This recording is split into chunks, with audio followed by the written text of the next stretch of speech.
That's crazy. But apparently Trump is asking for some support and support with naval ships and people going through the Strait of Hormuz.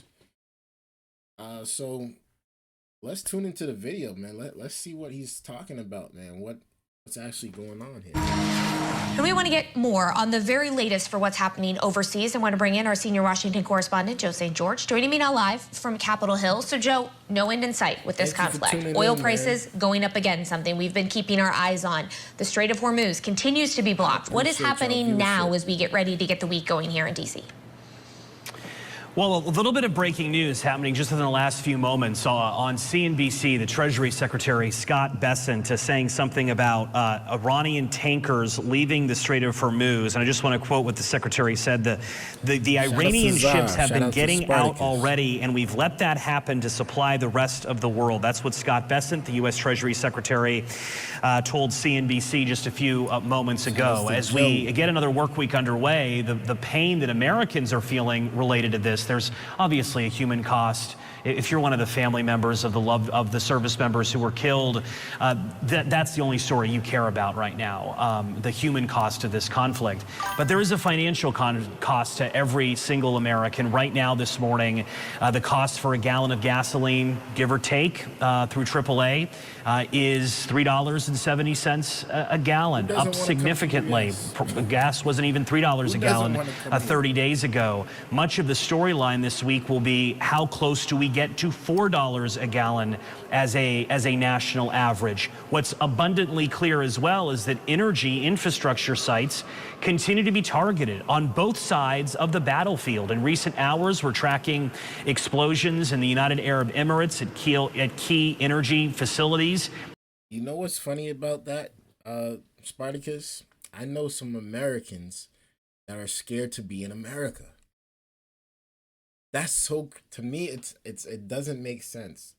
Like, it blows my mind because it's not as bad as people make it seem. It's really not. Now, would I rather be in Iran or would I rather be in America? I mean, that's kind of obvious, but like, it's really not as bad as people make it seem. In recent days, the U.S. military bombed parts of an Iranian island that is known for producing great amount of oil, processing oil, a key infrastructure site. All as uncertainty exists around the Strait of Hormuz, that body of water, that narrow passageway where give or take around 20% of the world's oil passes through each and every day. But again, notable what the Treasury Secretary has said this morning, that they are allowing some Iranian ships out to supply the rest of the world. We're going to check to see what exactly that means, because the storyline going into week 3 of this conflict has very much been, well, nothing's getting out, that the strait remains essentially frozen.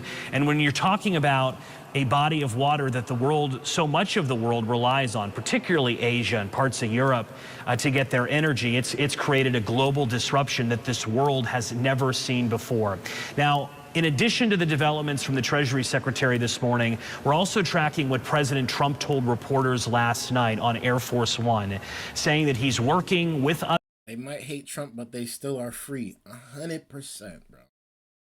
100%. We're literally able to do whatever we want still. Nothing really has changed.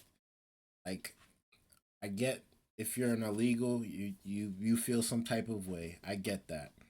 But for the average person in America, really nothing much has changed, to be honest. Besides people, I guess some people got laid off in the government because of waste, you know, because they were pretty much staying at home just looking at the sky and looking at movies all day. That's not a job. Unfortunately, that's not a job. Of course he was gonna get let go. Of course he was gonna get let go. But it's a different story, man. Like, seriously, not much has changed. People are making it seem like it's like a hellhole over here, like people are protesting left and right. But the truth is, mostly everything is the same. Other countries to essentially. I live in Boston. What I've noticed so far that has changed in the last 2 years People making a lot more money. People are they're educating themselves about certain topics. They're trying to, protect themselves, get their guns and all that stuff. I've noticed that. But to say that stuff has dramatically changed and that we're scared to live here, that's just not true. Police the Strait of Hormuz. He's calling upon China. He's calling upon European leaders to get more involved so that the energy can get out and that the Strait of Hormuz can get back, maybe not to normalcy, but to some degree of normalcy. The president posted this on Truth Social. It's a lot. I know it's difficult to read this. Maybe if you got a 70-inch television, you're seeing it just fine. But if you're watching us on your phone, streaming us on your phone this morning, I just want to read part of it. We have already destroyed 100% of Iran's military capability, but it's easy for them to send a drone or two, drop a mine, or deliver a close-range missile somewhere along or in this waterway, no matter how badly defeated they are.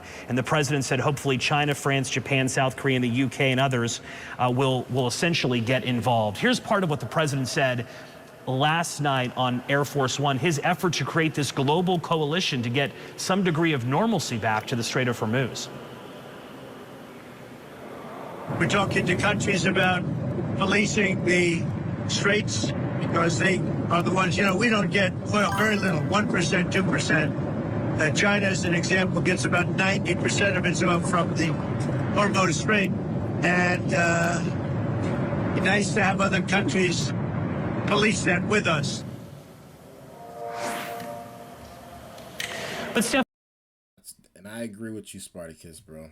I agree with you. Like, we can choose to complain, we can choose to whine, and choose to be depressed about things that are going on. But like, to put your faith in one person that is a human being that's just like you have to be able to think for yourself, man. You have to be able to do for yourself at the end of the day. You shouldn't be dependent on any government. I don't care if you voted for him. Like, there's some stuff that Trump does that I agree with. There's some stuff that Trump does that it might not be my way of doing things. But it don't stop me from living.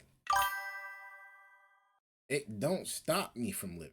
It can't stop me from living. It's not gonna control my way about going away how I live my life. Because in a sense, you're giving that person power over you. You're giving that person power. You can only control. We can't control anything. We can only control what we do, right? We can only control what we do. That's how I feel, man. That's how I live my life. Stephanie, you know this. I mean, there is, I think, a great question mark over how much does Iran want the Strait of Hormuz getting back to where it was or close to where it was. I mean, it's abundantly clear that their military strategy is try and inflict as much economic pain as possible to survive. And their way of doing that is targeting energy sites, targeting oil sites, yes, restricting the Strait of Hormuz. They can't go missile for missile, rocket for rocket, plane for plane with the United States military. I mean, the U.S. has control of Iranian airspace, and they have now for several days. But as we enter week 3, we'll be watching closely to see how active does the Strait of Hormuz get, and in turn, how does that impact the price of oil, Stephanie? Well, Joe, something we've seen frequently with the Trump administration is a battle, a disagreement about what media coverage looks like. And the president is threatening news organizations again. What is the latest battle between President Trump and those of us in the media?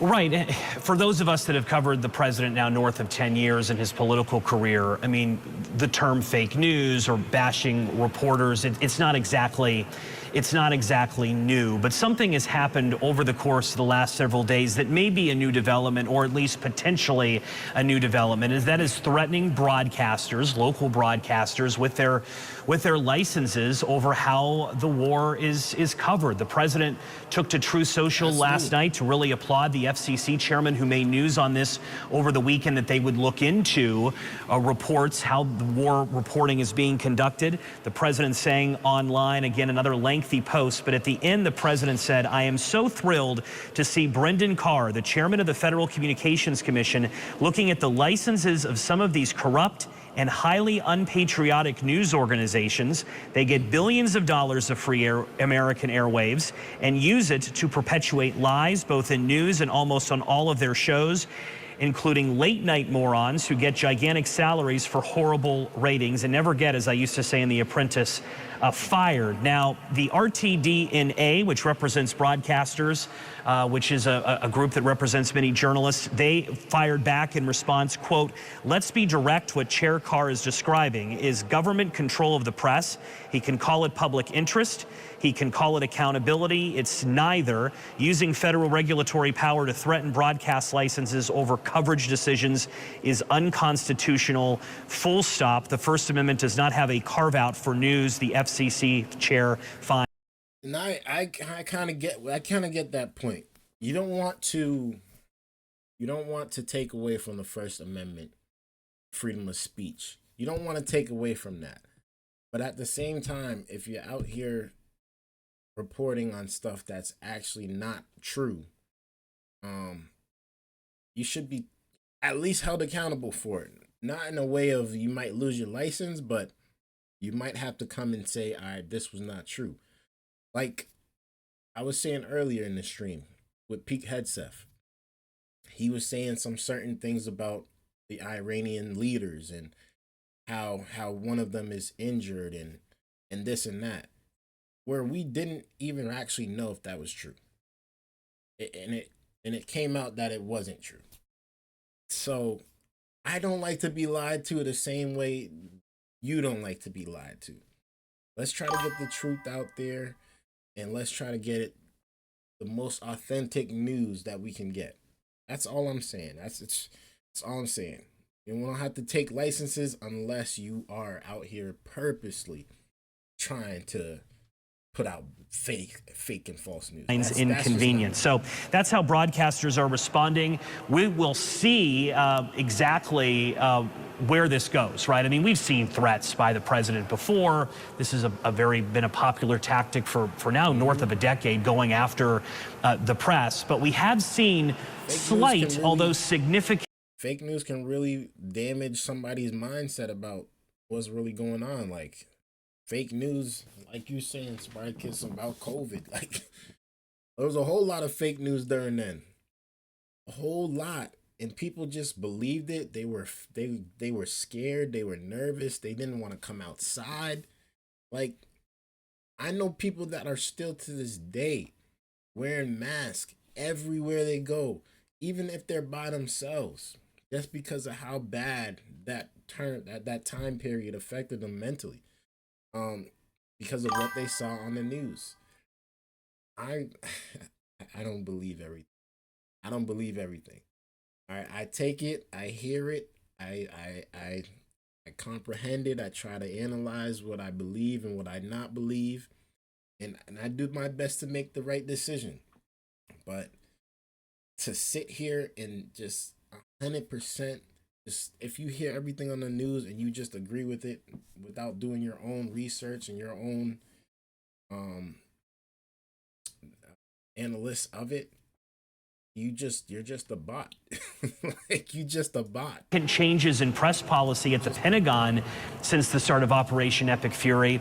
Photojournalists, photographers, for instance, have been restricted photographing the Secretary of Defense. We saw a big walkout of journalists, Pentagon journalists used to covering the Pentagon. Many of the country's top Pentagon and military journalists no longer work inside the Pentagon to cover their beat because of new restrictions put in place in the last several months as well. So we've seen significant changes.